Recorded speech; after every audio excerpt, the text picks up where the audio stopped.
Hola, bienvenidos de nuevo. El día de hoy vamos a retomar un poco de lo que ya platicamos en la sesión pasada y vamos a hablar del seguimiento del paciente pediátrico expuesto al VIH. Dejo aquí mis datos de contacto de nuevo para cualquier duda, pregunta o comentario que tengan, me la hagan llegar sin ningún problema. En la agenda del día de hoy retomaremos lo ya aprendido en las sesiones previas sobre los principios básicos de las pruebas diagnósticas de VIH y les daremos un orden dentro del algoritmo de seguimiento propuesto por las guías mexicanas de atención en el recién nacido. También vamos a ver un poco sobre lo importante del seguimiento médico y clínico en el paciente expuesto al VIH y a los medicamentos antirretrovirales durante el nacimiento. Finalmente vamos a ver algunos causales en las fallas en estas intervenciones de prevención y tocaremos un poco el tema de la lactancia en la madre que vive con VIH y el recién nacido expuesto al VIH. Sin más, iniciamos la charla. A saber, vamos a tener 3 tipos de pruebas para poder realizar el diagnóstico en el paciente pediátrico expuesto al VIH. Las primeras, las pruebas de anticuerpos, antígenos o conocidas como pruebas de tercera y cuarta generación. Y las segundas, que se dividen en 2, que son pruebas de detección de ácidos nucleicos. Unas detectarán DNA y otras detectarán RNA. Los primeros son inmunoensayos que detectan IgG, IgM y un antígeno P24. De manera general no están recomendados para la detección en el recién nacido expuesto al VIH. Estos anticuerpos atraviesan la barrera transplacentaria y los podremos detectar en la sangre fetal al momento del nacimiento, pero en realidad lo que estaríamos detectando serían los anticuerpos maternos, incluidos los ensayos de los antígenos P24 muestran una muy pobre sensibilidad al nacimiento.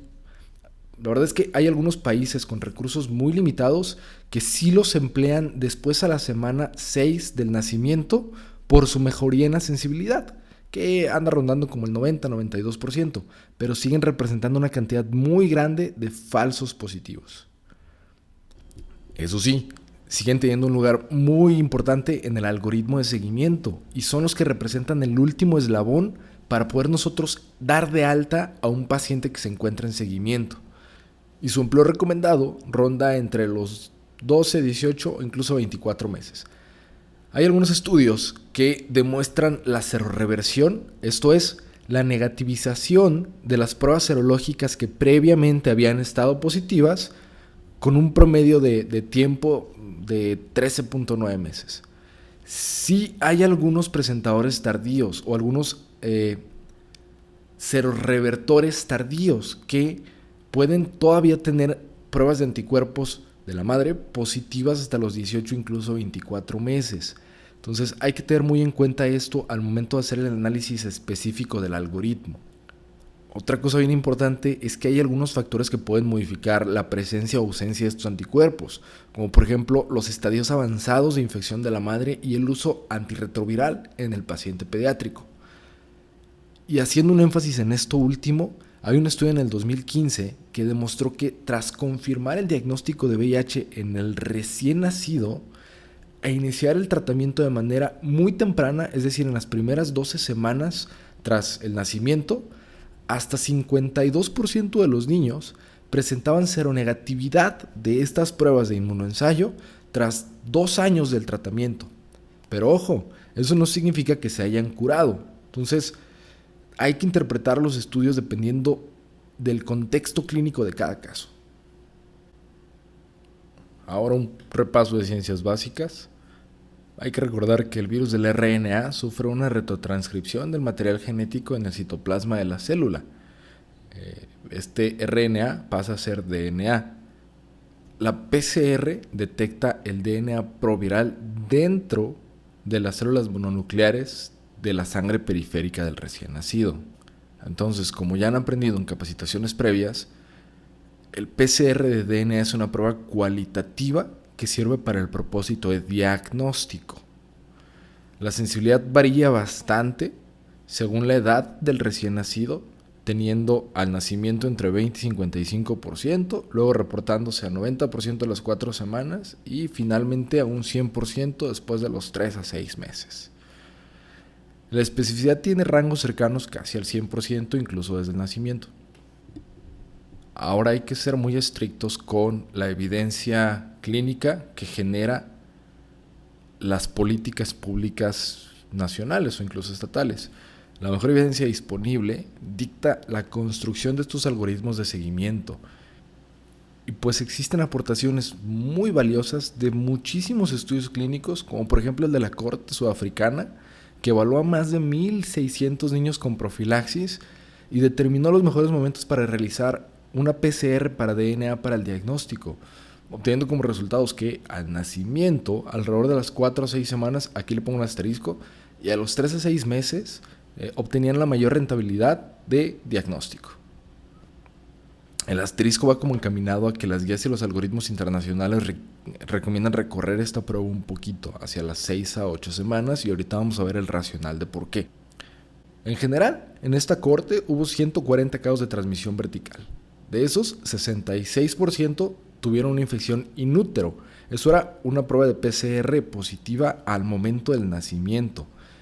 Y en las primeras 4 o 6 semanas se logró identificar otro 20%. Finalmente, el último 15% restante se identificó en su totalidad a los 3 meses.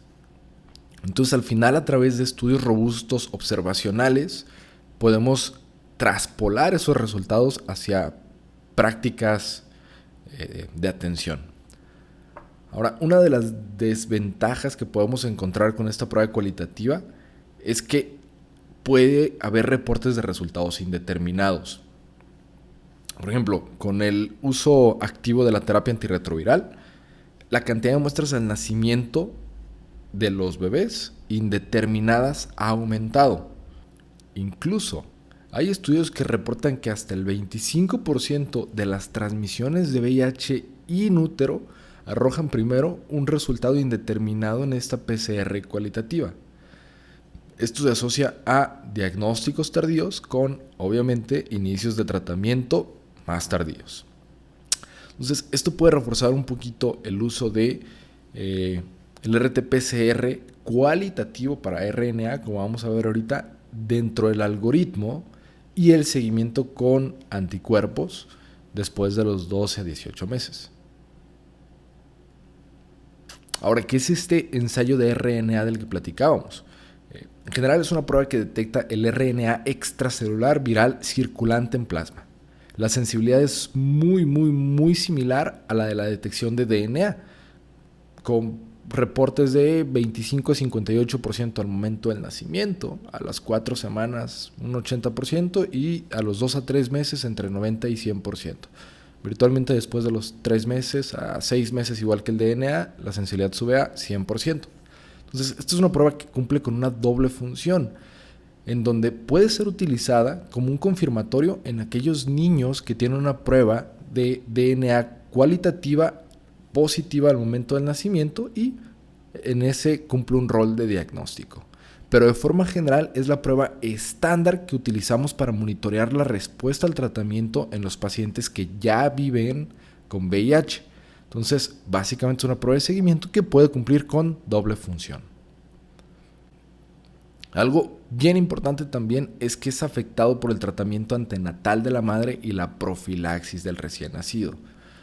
Hay un pequeñito reporte de la literatura que ha hecho algunos cambios en las recomendaciones de expertos, en donde tras un diagnóstico tardío de una madre que vivía con VIH y el inicio de la terapia antirretroviral altamente efectiva, el PCR de DNA cualitativo del recién nacido en el momento del nacimiento se encontraba negativo.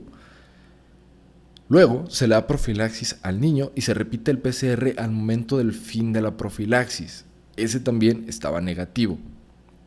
Por alguna razón, al mes toman una carga viral pedida de forma no apegada al algoritmo y esa carga viral la reportan con más de 600,000 copias. Entonces, Esto abre la idea y modifica un poco las recomendaciones generales de cuándo es el tiempo correcto para pedir el seguimiento de cuantificación viral en los bebés expuestos al VIH. Esto nos permite un poquito construir ese algoritmo robusto del que les platicaba, con el objetivo de optimizar los diagnósticos y eficientizar todos los recursos que tenemos para poder hacer las detecciones lo más rápido que podamos y iniciar los tratamientos a la brevedad. En la sesión pasada vimos que el riesgo de transmisión perinatal se dicotomiza en bajo y alto riesgo dependiendo de algunos factores del binomio. Las guías internacionales son muy estrictas en esta detección temprana y enfatizan que el seguimiento tiene que ser muy estrecho. Aquí vamos a comparar un poquito las recomendaciones de los tiempos para realización de pruebas cuantitativas de DNA entre las recomendaciones americanas y las recomendaciones mexicanas. Primero, en Estados Unidos conservan esa dicotomización del riesgo y cambian un poquito el abordaje dependiendo de nuestro cálculo inicial. En pacientes con alto riesgo se agregan 2 puntos más de realización de carga viral que en bajo riesgo. La primera, al nacimiento. Eso es por el alto riesgo de transmisión transplacentaria. Eso nos permite hacer una detección súper temprana con un inicio de tratamiento inmediato. O, mejor dicho, poder tener la posibilidad de la optimización del esquema antirretroviral de la manera más temprana posible. Y el segundo que le agregan es uno a las 2 a 4 semanas posteriores a la finalización del esquema profiláctico. Entonces, hay que recordar que las guías americanas recomiendan la administración de 6 semanas de profilaxis, mientras que las mexicanas 4 semanas. Entonces, esta fecha de ese segundo muestreo ronda alrededor de las 8 a 10 semanas. Pero hacen un énfasis bien grande en no omitir la prueba de las 4 a las 6 semanas. Ahora, en profilaxis de bajo riesgo, con duraciones más cortas de monoterapia con AZT, se puede programar la segunda toma de la carga viral atiempada para que coincida con las 2 semanas posteriores que platicábamos de la profilaxis de monoterapia, que sería esta. Ahora, el escenario mexicano es un poquito más complejo y la primera gran diferencia es que elimina las poblaciones de riesgo y las agrupa en un solo escenario. Y pues sí, es bien sabido que los contextos sociales, económicos y de salud son bastante diferentes. Entonces hay que considerar cualquier factor dentro de los determinantes de salud que puedan influir en la pérdida del seguimiento de la madre y la adherencia a la atención médica. Entonces, por eso mismo, se recomienda que en todos los nacimientos expuestos al VIH se tome una carga viral basal o al momento del nacimiento independientemente del riesgo de transmisión. Eso es por este miedo a la pérdida de seguimiento de la madre que puede ocurrir dentro del nacimiento y los 14 a 21 días propuestos por las guías americanas. Posteriormente, tras la finalización de la terapia profiláctica, que recordemos que recomiendan las guías 4 semanas, se toma una segunda carga viral 2 semanas después de esta finalización de la profilaxis. Esto es alrededor de las 6 semanas. Y finalmente se va a recomendar una última carga viral de los 4 a los 6 meses. El seguimiento del recién nacido tanto en las guías mexicanas como en las guías americanas se recomienda ya con pruebas serológicas. En las guías americanas a los 18 meses y en las guías mexicanas a partir de los 12 meses, de los 12 a los 18 meses, pero considerando claro lo que ya vimos en las diapositivas pasadas sobre las seroreversiones tardías. Hay que tomar también en cuenta que hay definiciones operacionales para poder dar una mejor atención al seguimiento del recién nacido. La primera es la infección confirmada, que es 2 resultados de cargas virales detectados en cualquiera de los puntos del seguimiento del algoritmo. Otra es las infecciones presuntamente descartadas, que se definen como 2 resultados de carga viral indetectables obtenidos al nacimiento y más de 4 semanas. O un resultado de una carga viral indetectable más allá de las 8 semanas. O una prueba negativa de anticuerpos más de 6 meses posteriores. Algunos expertos en este punto recomiendan la corroboración de la seroreversión a los 18 meses. Y la última definición es una infección definitivamente descartada, que implica 2 resultados de cargas virales indetectables a las 4 semanas y más allá de los 4 meses, y también 2 pruebas de anticuerpos negativas más allá de los 6 meses. Todo esto sin que el paciente pediátrico muestre alteraciones en los CD4, alguna evidencia clínica de infección de VIH y que no se encuentre en lactancia materna, ¿sale? Ahora, eso nos arroja el algoritmo que básicamente resume todo lo que ya hemos estado platicando, en donde iniciamos con el reconocimiento temprano del recién nacido expuesto al VIH. Lo primero que vamos a hacer es tomar una carga viral al nacimiento. Esta carga viral se repetirá a las 6 a 8 semanas. Obviamente aquí haremos las intervenciones de profilaxis ya expuestas en la sesión pasada, considerando ahora sí los riesgos de transmisión, sea un riesgo bajo en donde utilizaremos monoterapia o un riesgo alto en donde utilizaremos triterapia. Si esta carga viral basal se encuentra detectable, podremos considerar que el infante tuvo una transmisión in útero o una infección in útero de VIH y trataremos como un paciente ya con diagnóstico de VIH. Obviamente esa carga viral basal debe de confirmarse para poder asegurar que sí sea una infección confirmada. Ahora, si la carga viral se encuentra no detectable, continuaremos con el seguimiento del infante y repetiremos la carga viral de las 6 a las 8 semanas. Esto es 2 semanas posteriores a la suspensión de el tratamiento antirretroviral profiláctico. Si la carga viral se encuentra indetectable, le vamos a dar seguimiento a ese recién nacido de los 4 a los 6 meses. Si esta carga viral se encuentra indetectable, será la última carga viral que le tomemos al niño, porque la siguiente prueba que realizaremos ahora va a ser una prueba de anticuerpos. Esa prueba se recomienda entre los 12 y los 18 meses, tomando en consideración todo lo que hemos platicado sobre los detalles específicos de las pruebas. Si en cualquier punto nosotros tenemos una prueba reactiva, vamos a pasar al niño a la parte derecha del algoritmo, en donde lo que tocará será la confirmación del diagnóstico nuevo de VIH para iniciar lo más temprano que podamos la terapia antirretroviral.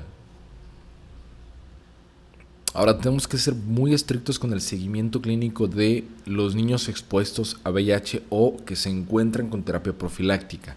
Hay algunas variables clínicas de laboratorio y principalmente de adherencia de la madre que tendremos que discutir en cada consulta que tengamos. En primera instancia, tener bien en cuenta que los medicamentos antirretrovirales tienen algunos efectos secundarios que tenemos que vigilar. La principal toxicidad de los medicamentos profilácticos son alteraciones hematológicas. Dentro de ellos, la anemia y la neutropenia son los efectos secundarios más comunes. Se recomienda realizar una biometría hemática completa al nacimiento, antes del inicio de los antirretrovirales, y después individualizar cada seguimiento para monitorizar los niveles basados en valores basales, edad gestacional y algunas condiciones clínicas, si el paciente presenta una sintomatología, etc.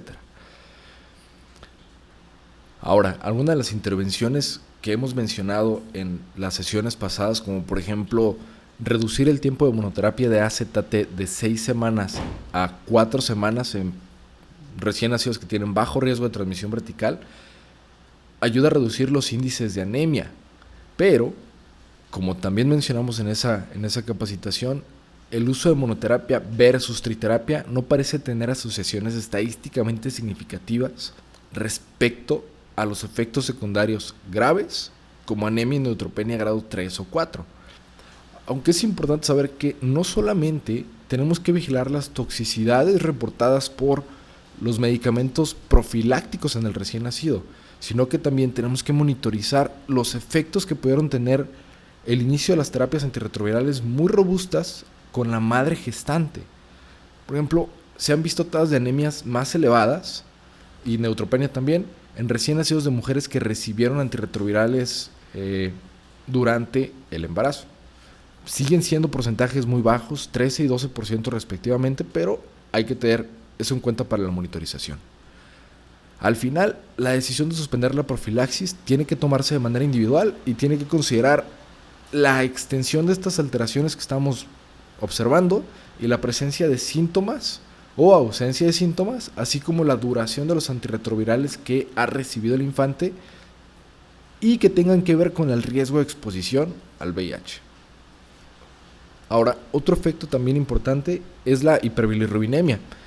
Esta se reporta más en los recién nacidos que reciben raltegravir como profilaxis. El raltegravir es un medicamento que está reservado a recién nacidos mayores a 37 semanas con más de 2 kilogramos de peso al nacimiento, y es un poco difícil de dar en posología, por lo tanto no es uno de los medicamentos que utilicemos de manera rutinaria aquí en el estado para profilaxis. Y esto se explica porque el raltegravir es metabolizado por una enzima que se le conoce como la uridine-difosfato glucuronilacil transferasa 1A1. Esta tiene actividades más bajas en el momento del nacimiento que van subiendo conforme avanza la edad gestacional, pero es la misma enzima que metaboliza la eliminación de la bilirrubina. Entonces, al tener niveles de raltegravir más altos y pobre eliminación de la bilirrubina, los productos se acumulan y compiten para los sitios de unión de la albúmina, creando un pequeño riesgo de kernicterus. Esto justificaría la toma de bilirrubinas basales y PFHs en el paciente pediátrico expuesto a raltegravir, sea porque es el medicamento empleado en profilaxis o porque la madre tenía como tratamiento ralte durante el embarazo. Y finalmente se ha reportado la hiperlactatemia en recién nacidos expuestos a algunos antirretrovirales sin útero, aunque casi siempre es transitoria y no presenta ninguna sintomatología. Por eso mismo, no se recomienda que se tomen niveles de lactato de manera rutinaria para vigilar toxicidad mitocondrial. Pero si el paciente llegara a tener sintomatología, es importante utilizar estas determinaciones de lactato para valorar el riesgo. Si hay síntomas específicamente neurológicos o si los niveles de lactato están arriba de 5 minimoles por litro, se recomienda suspender la terapia profiláctica. Las mayores asociaciones han sido con inhibidores no nucleósidos, pero la evidencia está un poco conflictuada. De forma general también se recomiendan determinaciones para serologías de hepatitis C, B y BDRL para el recién nacido, y que también se dirija al niño a la consulta en el primer nivel de atención para el paciente del niño sano, con el motivo de vigilar principalmente esquemas de vacunación y el crecimiento y el desarrollo del recién nacido del lactante posterior. Es importante recordar que la profilaxis para neumocistis jirovecii se recomienda en todos los recién nacidos que aún no se logra descartar la infección de VIH posteriormente al tratamiento de la profilaxis. Esto es, hasta que no tengamos un diagnóstico presuntamente descartado, podemos suspender la profilaxis. Y desde hace más de 30 años, múltiples estudios observacionales nos han permitido identificar la relación entre la exposición del recién nacido al VIH o incluso a los mismos medicamentos antirretrovirales que utilizamos en profilaxis y la morbimortalidad del niño. A pesar de ser estudios observacionales, la información que nos aportan es valiosísima, solamente que estas se van modificando y van cambiando conforme hemos logrado eliminar los confundidores externos de estos estudios. Por ejemplo, algunos estudios han asociado el aumento de mortalidad en los primeros 24 meses de vida y encuentran una relación también con la ausencia de la lactancia materna, pero un metaanálisis reciente no logró reportar esta asociación. Lo que sí reportaba es que sí había un aumento de mortalidad y que la única variable era la exposición o no al VIH en el útero. Una de las explicaciones de esto es un cierto grado de disfunción inmunológica. Por ejemplo, hay una cohorte perinatal francesa muy grande que encuentra un aumento en la cantidad de infecciones invasivas y principalmente de bacterias encapsuladas, así como un incremento de neumonías y diarreas en el paciente pediátrico expuesto al VIH. Esto se puede explicar por la perturbación de las respuestas inmunes mediadas por linfocitos CD4 y CD8 con disfunción de células T. Incluso se puede comprometer la respuesta inmunológica a algunas vacunas. Las asociaciones clásicas de esto son con los niveles de cargas virales de la madre y los estadios de la enfermedad en el momento del parto. Ahora, la evidencia respecto al crecimiento y desarrollo es bastante conflictiva y parece que la asociación tiene más que ver con el estatus de pobreza y las vulnerabilidades sociales que con una secuencia patológica que conlleve alteraciones fisiológicas. Pasa exactamente lo mismo con el desarrollo neurológico. Hay muchísimos resultados no concluyentes. Por ejemplo, uno de los estudios observacionales más grandes, el SMART, demuestra una asociación entre el uso de Favirenz durante el embarazo y un riesgo de microcefalia que se traducía a puntajes más bajos en test de neurodesarrollo. Pero el diseño intrínseco del estudio no le permitía detectar correlaciones causales, por lo que más estudios se necesitan para corroborar esta asociación. Es reconocido también que la exposición a inhibidores nucleósidos de la retrotranscriptasa reversa conlleva una toxicidad mitocondrial, por un poquito de afinidad también al DNA mitocondrial. Pero el impacto clínico es bastante incierto y la evidencia también conflictiva. Si bien la corte francesa demuestra una cierta asociación, estudios más robustos no han demostrado o replicado estos resultados. Y ahora, respecto al cáncer, de igual manera la asociación va con los inhibidores nucleósidos durante el embarazo. Han existido asociaciones con fármacos ya viejos que incluso han sido retirados del mercado, como la idancina. Eso sí, parece que los nuevos esquemas son seguros respecto a este riesgo y que no hay diferencias estadísticamente significativas entre los niños expuestos al VIH o a medicamentos antirretrovirales y las tasas de cáncer en el niño sano. ¿Y por qué falla esta terapia profiláctica? Tenemos diferentes causas y aquí vamos a abordar las más comunes o las más descritas. La primera, obviamente, es que no hagamos un diagnóstico correcto de infecciones in útero, es decir, algún resultado de baja sensibilidad de la carga viral basal, alguna omisión de la muestra, alguna pérdida de seguimiento, etcétera, pero que en realidad el recién nacido haya tenido una carga viral detectable desde el nacimiento.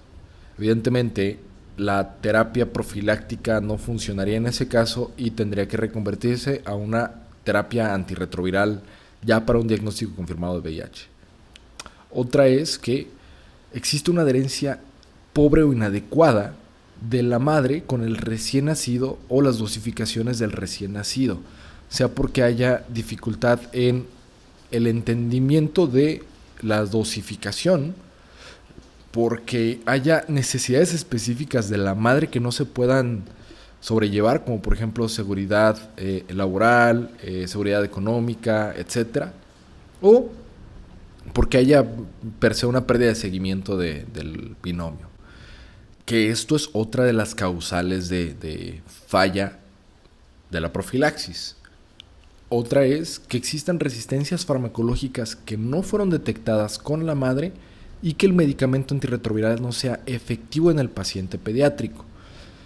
Tenemos una limitada cantidad de medicamentos antirretrovirales para el paciente pediátrico y de hecho la investigación de nuevos fármacos en este grupo etario es muy limitada a comparación de la investigación en los adultos. Entonces, ahí hay un fallo sistémico de la comunidad científica. Y la última es que hay una cobertura antirretroviral deficiente y que no se tenga el adecuado suministro de estos medicamentos para entrega. Y a pesar de todos los beneficios que tiene la lactancia sobre los sucedáneos de leche, en general en los países sin limitación de recursos se recomienda en contra de la lactancia materna. Hay algunos programas federales de implementación de entrega de sucedáneos de leche materna por el riesgo de transmisión creciente en la lactancia. Hemos visto ya que esta dinámica epidemiológica ha cambiado en los últimos años y que la proporción de las transmisiones verticales secundarias a la lactancia ha aumentado. En general, el riesgo es mayor en las primeras semanas y va bajando conforme se desarrolla el lactante. Algunos de los otros factores que pueden facilitar esta transmisión es la carga viral de la madre, la presencia de mastitis o abscesos, candidiasis del lactante, enfermedades clínicas avanzadas de la madre y la presencia de una infección aguda durante el periodo de la lactancia. Esto es importantísimo y creo que ya lo hemos estresado suficiente sobre llevar un seguimiento de las mujeres que se encuentran en la fase lactante que estén negativas con alto riesgo de infección de VIH. Ese riesgo nos permitiría detectar una infección temprana y detener la lactancia e iniciar el tratamiento antirretroviral a la brevedad. Ahora, siempre es importante discutir sobre las presiones sociales, familiares, económicas e incluso personales sobre el cambio de la lactancia materna a una alimentación por fórmula. Hay que identificar todas las barreras y preconcepciones que puede tener la mujer antes del parto y desde entonces generar un plan efectivo que vaya a ser sencillo de implementar. Ahora, además de la entrega de sucedáneos de la leche materna, la principal intervención que podemos realizar es la retención y la adherencia farmacológica adecuada en la madre que vive con VIH durante el periodo de la lactancia. ¿Por qué es importante hacer énfasis en esto? Hay estudios, por ejemplo, una cohorte alemana en donde identificó que 50 mujeres decidieron iniciar lactancia en contra de la recomendación médica. Lo más destacable de ese artículo es que de ese número, 39% de las madres tenían esquemas antirretrovirales no recomendados por guías internacionales para una mujer que se encuentra en lactancia. Entonces, aquí la falla no es en la obligatoriedad de estos sucedáneos de leche materna, sino en el enfoque corto de las guías que nos fallan en reconocer esos contextos sociales e implementar las medidas correspondientes. Y ahora hay que tener bien en cuenta esto último. Si bien muchas campañas para eliminación del estigma se han enfocado en indetectable es igual a intransmisible o en las cifras en inglés U es igual a U, parece que el riesgo en la lactancia permanece. A pesar de tener cargas virales indetectables, hay que acordarnos que estos test miden el RNA libre circulante y que aún puede existir DNA intracelular proviral en los monocitos que estén implicados en la transmisión a través de la lactancia. Entonces, es importante considerar este refuerzo social sobre la política de indetectable es igual a intransmisible, pero hay que dejar bien en claro que tienen definiciones operativas y que no aplicaría en todos los contextos. De nuevo les recuerdo, existen programas federales de entrega de sucedáneos de leche materna que se hacen a través de las unidades correspondientes o directamente a la madre a través de los directores del programa para VIH estatales. Vuelvo a enfatizar, creemos que la erradicación del VIH es posible, pero que hay que trabajar en conjunto, reconociendo a estas poblaciones de mayor vulnerabilidad para poder crear las condiciones adecuadas de su desarrollo a través de la seguridad en salud. Por mi parte sería todo. Buen día.